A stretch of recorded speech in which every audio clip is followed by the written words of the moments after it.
Money Vikings, welcome back. Hope all is well with you and your family and your loved ones and your friends. And I wanted to do another walking video today. I haven't done one of these in a while for various reasons, but that's all good. I'm doing it now on a beautiful summer day. So I want to do a little bit of random musings on investing and living a life of true wealth and all that good stuff that we like to talk about here. So I'm going to start with kind of a theme that I've been on for a while. Kind of a kick is Bitcoin. And I'm going to continue sort of, I guess, my sort of bullish take on everything. You know, I did a video a couple days ago on the 3 bills that passed Congress to help create rules around the crypto and Bitcoin space.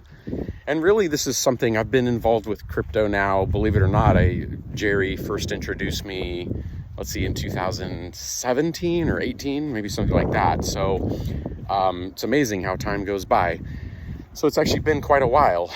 And, back then, I do recall having these conversations with Jerry about, is this legitimate? Is this a scam? Is there a regulatory framework around it?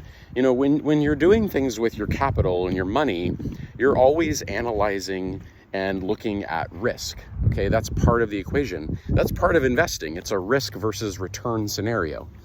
So you're weighing those two things. And there's the one hand where something is high risk, maybe high return. But that thinking can be a fallacy sometimes. Sometimes high risk is just too risky and you're going to lose your money. But at the same time, we do have to live a life of some risk. We have to take some risks. It's really an only way to live life. Jim Rohn, famous motivational speaker, look him up. He's really cool. He's very old school from like the 80s. But he talks about, he says, he has a famous quote where he talks about how everything's risky. Investing's risky. Starting a family's risky. Getting married is risky. Starting a business is risky. But then he says, wait till you get the bill for not taking any risk. Wait till you get that bill in the mail as life goes on. And so he makes a very good point, and he says, you know what, you can have a very safe life. You go hide in a corner. We'll give you 3 meals a day. We'll put a sheet over you, and the person says, well, yeah, that's no kind of life. And he says, exactly. You have to take some calculated risk. And then he has kind of a little joke, it's a little bit of dark humor, but at the end of it, he says, I'll tell you how risky life is. You're not going to get out alive. So none of us are going to get out alive.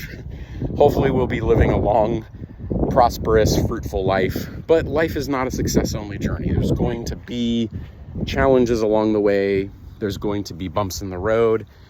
There's really no way around it. It's just taking one thing at a time. My grandfather would always say, life is one challenge after another, but the positive and optimistic side of him would say, but each one of those challenges has at least one solution. And he's absolutely right. The reality is life is one challenge after another, but every one of those challenges has a solution and solutions and ways to manage it and address it. Okay, so that gets me to Bitcoin. I used to look at it as a very risky asset in a lot of ways, especially back in those 2017, 2018 times when Jerry was first introducing me. But the reality is, I don't even know if it's risky anymore. I mean, honestly, is it volatile? Yes, it could be volatile, but I'm not sure if it's risky. And I'll give you some reasons why. So one reason that it's not that risky is because of these bills. There is now going to be an established regulatory framework. There's going to be rules. It's got mass adoption. Again, does it mean it isn't volatile, or it could be volatile? Sure, but stocks can be volatile. The economy can be volatile. Housing and real estate can be volatile. Everything can go up and down. But the reality is, in the long run, for most assets, they do add value over time. Now, there are stretches of times when things have trouble. The Japanese economy had trouble for a long time. Bonds haven't done particularly well in recent years. Done okay, but compared to inflation, they haven't done that well. So that's something to keep in mind as well. So what do I expect with Bitcoin? I think it's going to continue to excel. I really do. So I think there's a place for Bitcoin and there's a place for equities in an overall portfolio.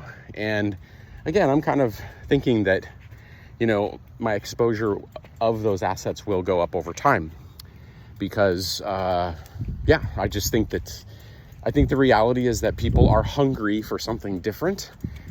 They're hungry for something that can't be devalued instantly or just degraded so much over time. It's almost like death by 1,000 cuts. And people are looking for something that will not do that. So, I think Bitcoin is clearly the best we've got right now. With that said, it seems like we are going to enter a time with some turmoil. There's a lot going on in terms of AI. There's a lot going on in the world. But I think if you're an average investor, if you have somewhat solid employment in the US, I think you can build wealth. I really do. Through all the stuff that we teach at Money Vikings, through good habits, through automating investing, all that kind of stuff, I think there's a place for it. I think that's one of the things about Money Vikings. We pride ourselves on, we're not your standard sort of financial commentators. We are trying to explore things that the mainstream commentators really aren't exploring very much of. I really like Ramit and I like his message on everything, but he kind of makes fun of crypto. And I sit there and I think Dave Ramsey's another one. He sits there and he makes fun of Bitcoin. And I don't know if they've done a lot of that lately, but the reality is over the last 10 years, it's been the best returning asset class. So, maybe there was a place for it in a portfolio. So that's the first thing I would say. Second topic is about if you are on your true wealth journey, again, the biggest kind of thing I think that is challenging for a lot of people that are trying to do like a little bit of an earlier retirement is healthcare. So not crack the code on that one. I would just say it seems to me that things are going to get a little worse in that space. So, I would be careful about any early retirement plans if you don't have healthcare somehow really dialed in, because it seems to me that the cost of that is going to go up. It seems to me that past legislation is going to be dismantled, and it seems to me that benefits are going to be cut. I hope I'm wrong about that. I tend to be a person that believes that healthcare is a different kind of thing that we consume. We don't really have a lot of choice if we get cancer or a lot of choice if we get some disease. Yes, there's lifestyle things we can all try, but there's also accidents that happen and there are things out of our control. And that's the reality of healthcare.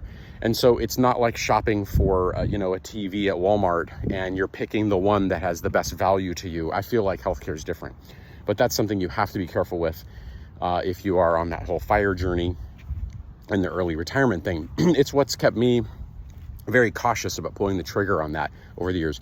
You may be able to cover all your expenses and everything.